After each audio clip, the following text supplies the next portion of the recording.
Well, as I was coming in, I saw the gravestone of Pastor Robert Dunlop, who, of course, was the pastor here for many years. And I don't know if I told the story the last time I was here, but just a beautiful story about how the ministry of Brannockstown Baptist Church impacted our family many, many years ago. I'll just tell you quickly. But my mum grew up in Dublin, in Clondalkin, and I remember she grew up, she said, we had everything and we had nothing. They had money, their family were wealthy, her dad was successful in business, but she was very empty, and I think a lot of her family were. And one time she was in Cortown Harbour. She was a 16-year-old teenager, and she was there with a group of her friends, and Pastor Dunlop came in with that truck, that van that he had, and he opened up and he started preaching the gospel there in Cortown Harbour. And she said, whenever my mom tells a story, she always says, in that group of teenagers, everybody was laughing, but she said, I wasn't laughing. She said, what he was saying touched my heart. And I believe it was later on that she actually believed on Jesus, but a seed was sown in her heart through the gospel. And when she was 28, she believed on Jesus. And then shortly after, my dad, and then I have three sisters, all of us later on in our own time came to Christ. And it's just amazing how, we don't always realize the impact that we're having.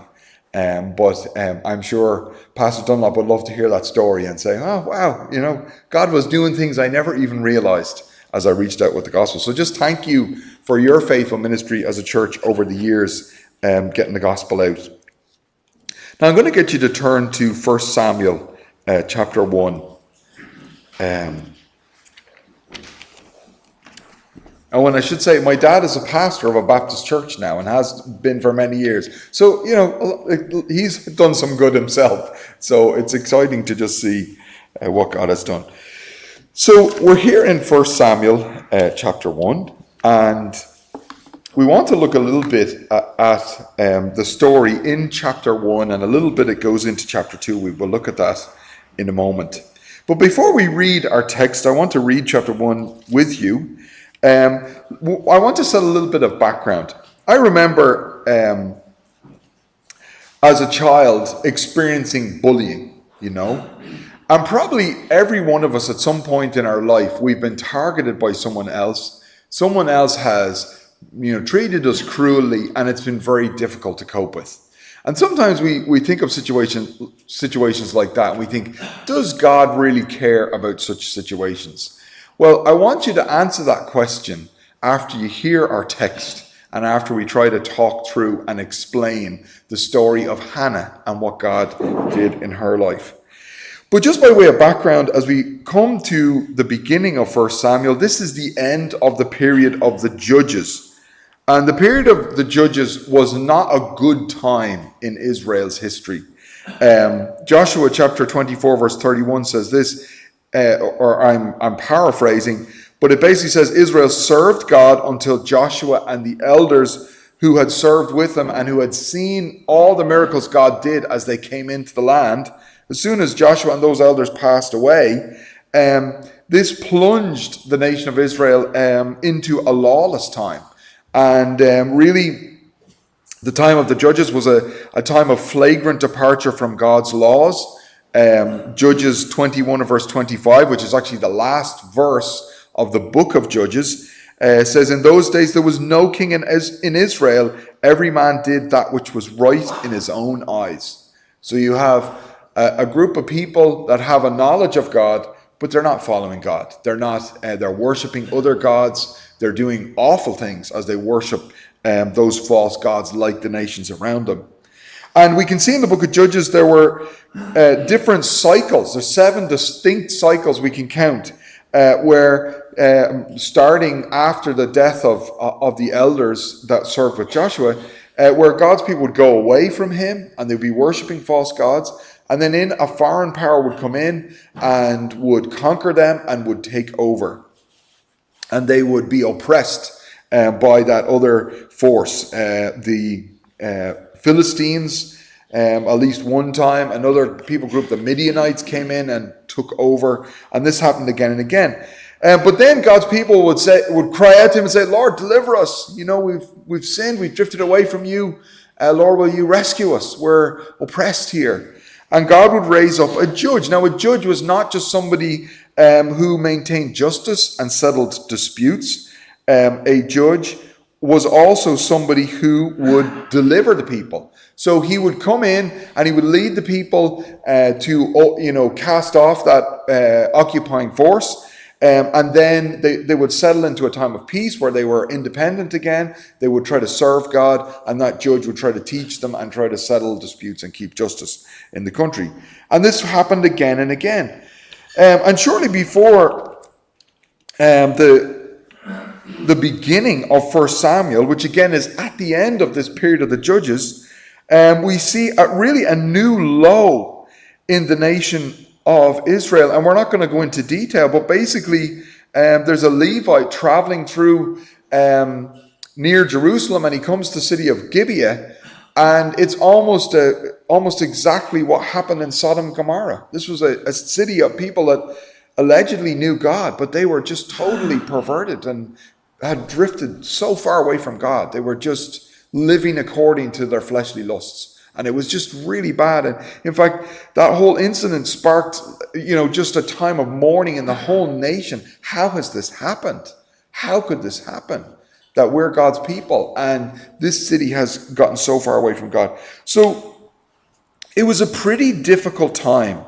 It was a pretty bad time. Add to that, the worship was at the tabernacle in a place called Shiloh at this time. And, the high priest and his sons, we read about them, the sons they were bad. They were wicked men. They'd corrupted the sacrificial system. They were actually stealing meat from people rather than offering the sacrifices they were supposed to.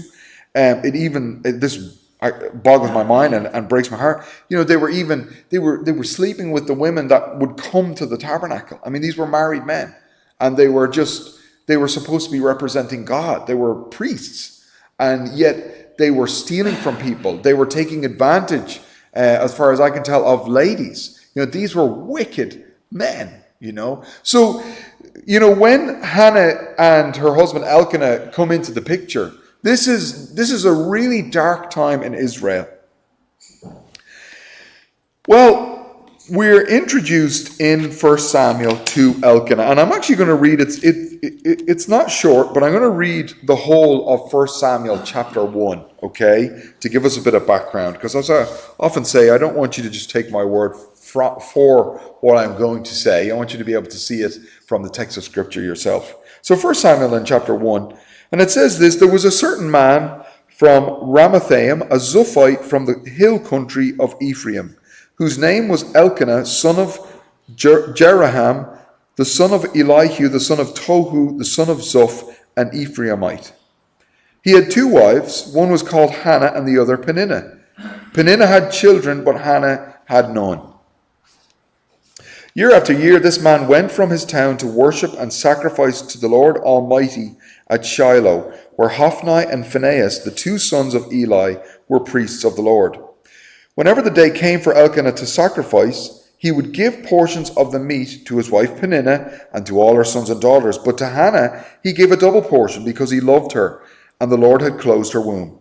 Because the Lord had closed Hannah's womb, her rival, and notice what the text says, Peninnah was her rival. What a tragic situation.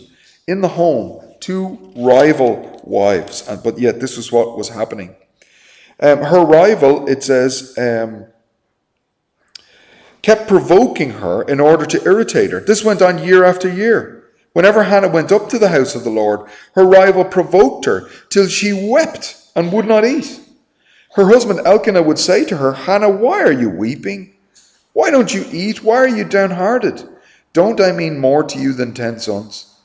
Once when they had finished eating and drinking in Shiloh, Hannah stood up. Now Eli the priest was sitting on his chair by the doorpost of the Lord's house. In her deep anguish, Hannah prayed to the Lord, weeping bitterly. And she made a vow, saying, and this is very important, Lord Almighty, if you will only look on your servant's misery and remember me, and not forget your servant, but give her a son, then I will give him to the Lord for all the days of his life, and no razor will ever be used on his head." So she kept on praying to the Lord. Eli observed her mouth. Hannah was praying in her heart, but her lips were moving, but her voice was not heard. Eli thought she was drunk and said to her, "How long are you going to stay drunk? Put away your wine." "Not so, Lord," Hannah replied. "I am a woman who is deeply troubled. I have not been drinking wine or beer. I was pouring out my soul to the Lord.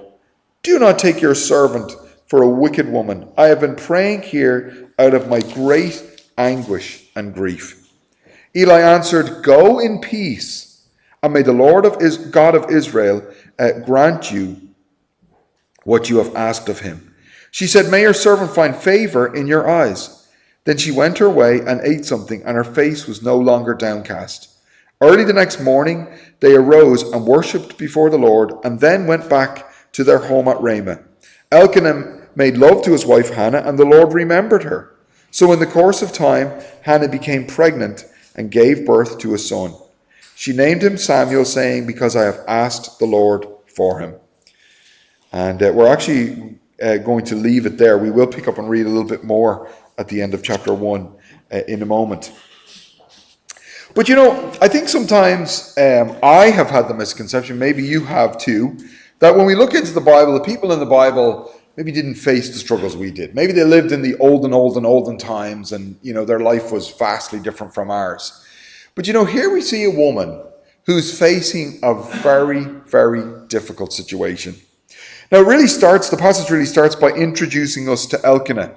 Elkanah lived in Ramah. Ramah was near Jebus. Before Jerusalem, the city of Jerusalem was conquered by David, and he put the Jebusites out. The city was known as Jebus. The Jebusites still lived there at the beginning of 1 Samuel. And so Elkanah lived there. In fact, Ramah was just up the road from Gibeah, where that awful incident had happened. And that was right at the end of the Judges. I don't actually know what the time interval was between that. But, no doubt Elkanah and Hannah were very aware of what a bad state the nation of Israel was in. But Elkanah really sticks out because he really wanted to worship God. Now, he was certainly not perfect. One commentator said this, one indication of how lawless were the times in which Samuel was born is the fact that his father had 2 wives. Okay, God had said back in Genesis, which Elkanah would have been aware of, 1 man and 1 woman, and that is how God created marriage. But Elkanah had 2 wives. Now, why would he have had 2 wives? Well, apparently, in those days, it was quite common if a man whose wife was not able to bear children, he would often take a second wife so that he could have children, so that the family could have children. And this was apparently very common. Of course, we see Abraham doing something similar. And partly this was because it was so important to a Hebrew man to have children, and indeed to the wife. It was important to that family to have children. Their posterity was bound up in that, and it was important to perpetuate their family name. And so it was very important to have children. So it was very common in families, this practice. So you can imagine, Hannah and Elkanah, maybe they were high school sweethearts, as they say, okay? But they genuinely loved each other. And they got married, and they began a life together. And of course, they probably had no idea that they would not be able to have children together. So they start a life together. Elkanah is maybe working in the family farm or the family business. And years go on, 3, 4, 5, and no children. And it becomes very clear that Hannah is not able to have children. That, as the text says, God had closed her womb. And so, can you imagine the hurt and the pain when Elkanah comes home one day and he says, "Hannah, I know this will probably be hard for you, but I'm actually going to marry a second wife because we need to have children."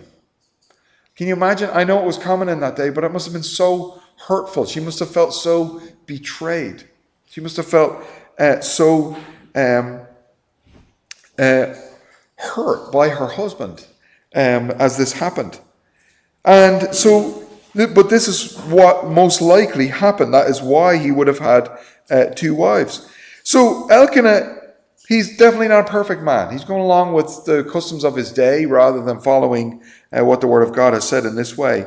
But God is able to bring, he gives grace, and he sometimes brings blessing out of less than perfect situations. And that's what we're going to see, what God does in this situation. Well, as I said, he was a godly man. He would go up each year to Shiloh. Now, Shiloh, again, was where the place of worship was. It's actually been identified with modern Kirbet Saloon, which is a place it's about 31 kilometers north of where Jerusalem is today. It's actually in the West Bank. The location of Shiloh is in the West Bank right now, and it's near an Israeli settlement called Shiloh as well. But Shiloh, from the time of Joshua, was the place of worship. In Joshua chapter 18 and verse 1, Joshua and the people set up the tabernacle, which was that tent of worship dating back to the time of the Exodus. They set it up there in Shiloh, and that was the place of worship. So every year, and really the law required that all adult Hebrew males were to appear at the tabernacle for the three major religious festivals. Now, I would wonder at this time in Israel how many people were actually doing this. But Elkanah did this. He would go at least once a year, probably to the three feasts, or the Feast of Unleavened Bread, the Feast of Harvests, and the Feast of Ingathering. He was probably going to the Feast of Unleavened Bread, the Feast of Passover, each year. And he only lived about 15 miles from Shiloh, but he would make that journey every year. Now, what I didn't understand when I started studying this passage was that when people would come to offer offerings, either at a feast or just at the tabernacle on the Sabbath day, they would give they would give the animal to the priests to be offered, but they would actually receive back a portion of the meat for themselves. And so it became a custom in Israel that they would have like a social and a family feast there in Shiloh, especially at these feasts, where friends and family would get together. They would take that meat that had been given back to them after the sacrificial process, and they would have a feast. Okay, so this is what they did. But this is where the rivalry between Hannah and Peninnah becomes apparent. Okay, and it's so tragic, because out of that meat that he would get back, it says in the text that Peninnah had sons and daughters. So she had at least 2 sons and 2 daughters by this point. So this has been going on for many years, okay? And so Elkanah would give a portion of that meat to Peninnah and to her children, but then he would give a double portion to Hannah. And every year this would set Peninnah off. She would become enraged at this. And of course, this was, not her just getting a bigger piece of pie than Peninnah, but this was a real expression of honoring Peninnah in Eastern culture and showing his love for Hannah. That Hannah was the one he truly loved and his first wife. And you can imagine what a difficult situation, what an impossible situation for both women. But Peninnah would go into a rage. And it says in the text, she would provoke her rival wife. Peninnah would provoke Hannah. The idea is to put her into inward commotion. Peninnah's hateful, cruel goal was to belittle and humiliate Hannah. You can just imagine what she might have said to Hannah at those feasts. I don't know why Elkanah even loves you. You can't even have children. He only gives you that double portion because he feels sorry for you. The kind of horrible things that a bully would say, that someone who is targeting another person. But Peninnah would just say horrible things to Hannah. Well, Hannah ends up bawling, crying. She can't even eat. Have you ever been there where you were so emotionally churned up and shredded that you couldn't even eat? You didn't even want to eat. That's where Hannah was. And guys, this is not just a fairy tale. This is history. Like, this really happened.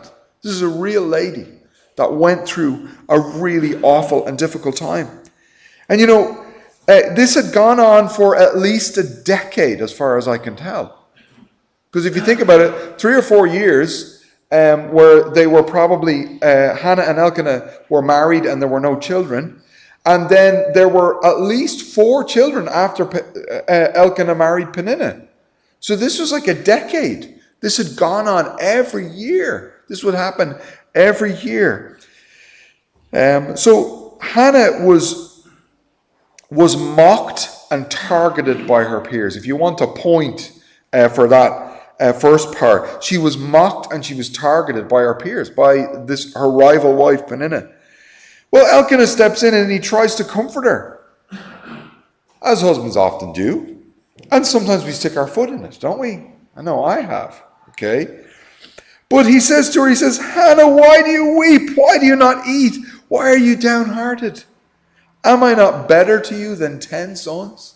I think Elkanah thought he was a pretty good husband, He's like, am I not better than 10 husbands? And remember, Elkanah loved Hannah. They were sweethearts. But he doesn't get it. He doesn't understand what Hannah is going through. He doesn't understand her longing to have a child. He doesn't understand how awful her life is as she lives with Peninnah, her rival wife. And how degraded she feels. He doesn't grasp what she's going through. Also, Elkanah has no expectation that he will ever have children with Hannah. He's given up. This is never going to happen. He's not saying, well, maybe Hannah, maybe someday you will have children. He's like, no, that ship has sailed. This is not happening. But he says, would you not be content? You have a good husband. Would you not be content with that? Have you ever faced a situation that your family and the people who love you, they don't understand? They're trying to help you. They're giving good advice, but they just don't get it. Do you know what? When no one else understands what you are going through, God does. And God loves you more than you can possibly know. I know that we know this theoretically, but do we really live in the reality of this? God knows what I'm going through. He has mercy. That means our pain in his heart. He has compassion on us. He loves us. And when we bring those things to him in prayer, as Hannah is about to do, it moves his heart. He's not indifferent. He's not indifferent. Well, Hannah was in a situation where she felt like nobody understood her. Nobody understood her. And after the meal, the text tells us Hannah gets up from the table and she rushes back into the tabernacle to pray. Eli is sitting there by the doorpost. And she is in an awful state. Tears are cascading down her face. Her mascara is running. Her nose is too. And she is just at breaking point. She can't stop sobbing. Can you imagine? Year after year, this has happened. And she says, I just can't take any more. So what does she do? She's a wise woman because she goes to God. She goes to God. And I don't know what challenges you might be facing. Probably for all of us, it's different. Maybe it's something totally different than what Hannah was facing. The fact that in a culture where it was very, very important to have children, she didn't have children. She was, being really targeted by Peninnah. That was what she was facing. But fill in the blanks for yourself. What are you facing that brings you to a point like this? Well, if you look in verse 11, she comes in, and you can imagine, probably through broken speech and with many tears, she sobs out this prayer to God. Verse 11 says, Lord Almighty, if you will only look on your servant's misery and remember me, and not forget your servant, but give her a son, Then I will give him to the Lord for all the days of his life, and no razor will ever be used on his head. Hannah decides she's going to bring her request to the Lord, and she's going to make a deal with God. She's going to do a bit of horse trading with God, okay? She's going to say, God, if you do this, I'll do this. And she makes a vow before the Lord. Now, she says to God that her request to God is, first of all, to look at the awful situation she is facing and to remember her. Isn't that a beautiful way to put it? Don't forget me, Lord. Remember your servant. Don't look away. See what's happening here. This is so hard. And she asks for a male child to carry on the family name. She says, will you give me a male child? Will you allow me to have a son? And in return, she promises to give him to the Lord all his days. And she takes this promise very seriously, as we will see in a minute. But also she dedicates him to be a Nazirite. A Nazirite in Numbers chapter 6, verses 1 through 8, was a person who had set themselves apart to God. And usually it was for a time, is what we see in Numbers chapter 6. And there were three main rules. A Nazirite could drink no wine or vinegar or anything from the grapevine. They could not cut their hair for the duration of their vow. No razor could come on their head. They could not cut their hair. So you can imagine the prophet Samuel had a big long head of hair, okay?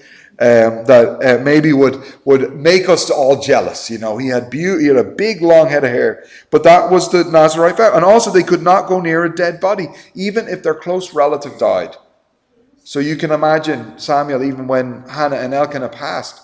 I'm not sure exactly what the strictness of this was, but he couldn't touch their body, even when they passed away, because he was a Nazirite. He was consecrated to the Lord. Now, the Nazirite vow was for a time in a lot of situations, but in Samuel's case, he was a Nazirite for life. Okay? No razor was going to come on his head for his whole life. And that's how we know it was a Nazirite vow, that detail in verse 11 of Hannah's vow, that she says no razor will come on his head. So Eli thinks she's drunk. Can you imagine? She's there crying. And Eli, man, she's not only is she misunderstood by her and targeted by her peers, mocked and targeted by her peers, not only is she misunderstood by her dear husband, but she's misunderstood by her spiritual leaders. Her spiritual leaders, even people that should have understood, Eli totally gets the wrong end of the stick. Now, would not have been uncommon to see drunken women in the tabernacle. Remember, Hophni and Phinehas were sleeping with women that came to the tabernacle, purportedly to worship. I mean, it just is so messed up. But, perhaps it was not uncommon to see women that were drunk in the tabernacle. And Eli reprimands her. He says, put away your wine. Go and sober up.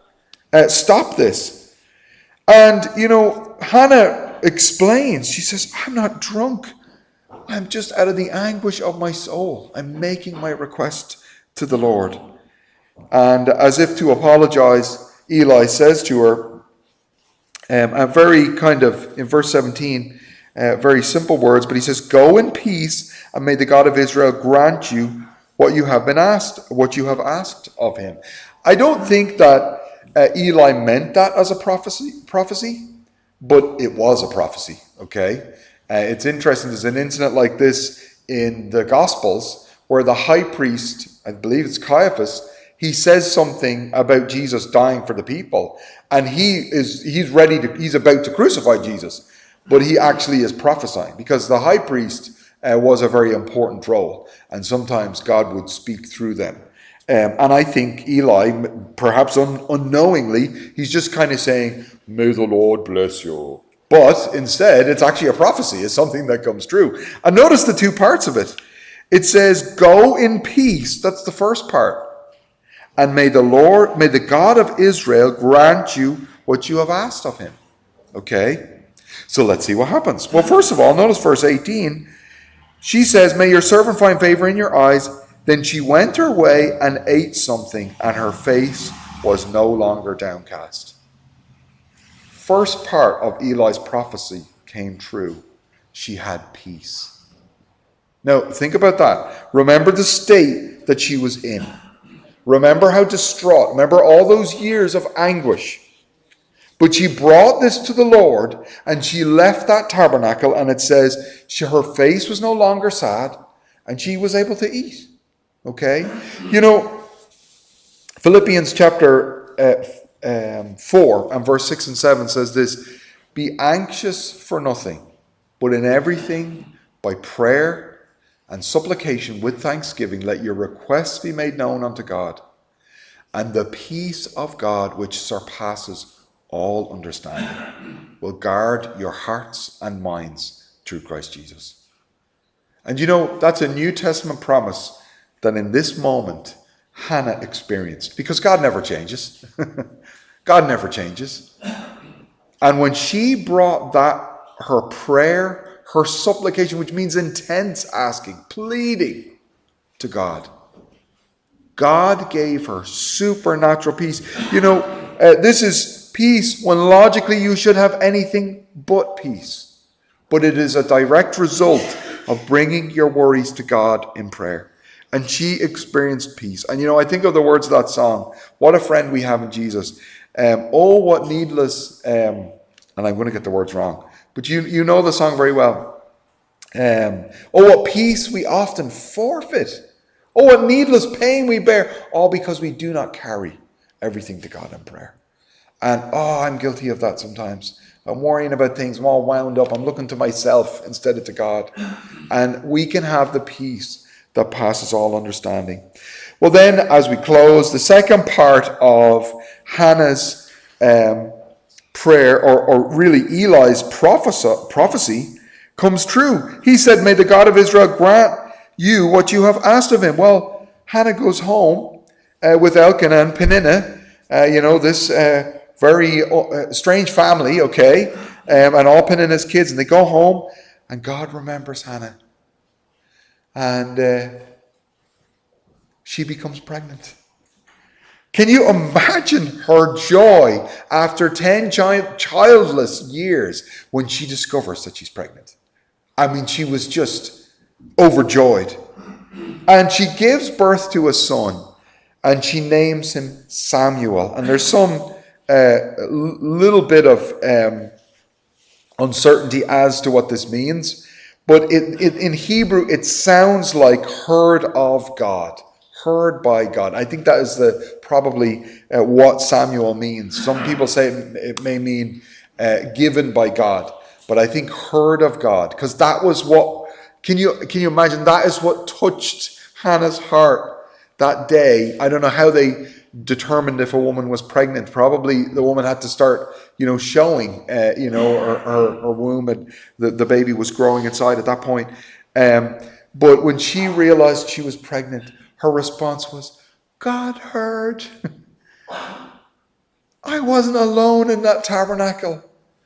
When I was crying and weeping before the Lord, God was listening, and he's answered my prayer. And so she called her son, God heard, God heard, come in for your dinner, That was his name, okay? His name was Samuel. God heard. Well, after some time, that year, Elkanah is going up to the tabernacle again at Shiloh. And Hannah says, I'm not going to go up until he's weaned. And then I'm going to bring Samuel up and present him to the Lord. Now, this is amazing. But Hannah was a woman of her word. And it is interesting to note, too, that Elkanah very much supported Hannah in the fulfillment of that vow. He was all about it. He was like, we have to fulfill the vow. He's like, we said we would give, you said we would give Samuel to the Lord, and we need to do what we said we would do. So Hannah carefully fulfills this vow, and once she stops nursing little Samuel, she brings him to the tabernacle. Now, according to the book of 2 Maccabees, which is just really a book of history, but it is from the time, the Hebrew mothers were in the habit of nursing their children until about the age of 3 years. Okay? Can you imagine? we have a daughter, Saoirse. Saoirse's 2.5. Saoirse will be 3 in February. Hannah literally brought her 3-year-old son to the tabernacle. Now remember, this was Eli, Hophni, Phinehas. The tabernacle was not a great place for kids. And yet Hannah had made this vow to the Lord, and she brings him to the tabernacle. I cannot imagine what I can, the counterpart in our day. I can't imagine bringing Saoirse to a church and leaving her in the charge of the church leaders and saying, she's going to serve the Lord. So, she'll open the doors, she'll set out the hymn books, whatever you need. Okay. She'll just do that. And she's going to live here and you can take care of her, But that's what Hannah and Elkanah did. They had made this vow to the Lord.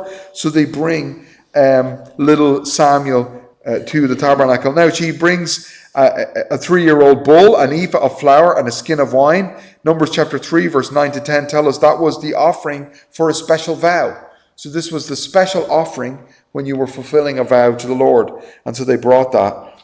But then I want you to notice verse 26 and 28. I would encourage you, we're out of time here, but I would encourage you maybe later to read chapter 2, verses 1 down through verse 11. Read Hannah's prayer. It is powerful. But I want you to notice what Hannah says when she comes to the tabernacle in verse 26. And remember, this is the first time she's been in the tabernacle since that time when she prayed. She prayed, then they worshipped the next morning, and then they went home. And she's been at home. She hasn't come to the tabernacle in the 3 years before this. And in verse 26, she comes into the tabernacle, and she says to Eli, she brings the boy to Eli. They've offered the bull, and she brings little Samuel to Eli. And she says this, "Pardon me, my Lord, as surely as you live, I am the woman who stood here beside you praying to the Lord. I prayed for this child, and the Lord has granted me what I asked of him. So now I give him to the Lord. For his whole life he shall be given to the Lord." And he worshipped the Lord there. And what a scene. Can you imagine Hannah's joy? And maybe a little bit of sadness because she recognizes that Samuel is now going to serve the Lord in the tabernacle. And interesting, through Elkanah, he was actually eligible to do that. Elkanah was a Levite. Not all Levites served full time. And Elkanah, I think it's in Chronicles, it records that Elkanah was actually in the line of the Levites. So Samuel was qualified to serve in the temple as a priest. And they just worship the Lord there. I mean, can you imagine? That must have been some worship service. As they worshiped the Lord, they thought back at what God had done. I'm sure happy tears were shed. But the theme of Hannah's prayer in chapter 2 is simply this: God is in control of my fate. He can deliver me. That's what she learned from the whole thing. I am in God's hands. And let us remember that. We are in God's hands. We can bring our requests to the Lord. And number one, he will give us peace. Even if the answer doesn't come right away, or even if the answer is no in that particular thing, he will give us the peace that surpasses understanding. And secondly, when God does hear and answer prayer, let's, like Hannah, be very careful to come back and thank the Lord for what he's done. It's so easy to accept that answer to prayer, but to not thank the Lord for what he's done. And by God's grace, may we follow Hannah's example and bring those worries in our lives to the Lord. And of course, God was going to use Samuel in a great way. Really, he was going to have a crucial role in turning the nation of Israel around and preparing them for their first king. And so thank you. Do you want me to close in prayer? Or? Yeah.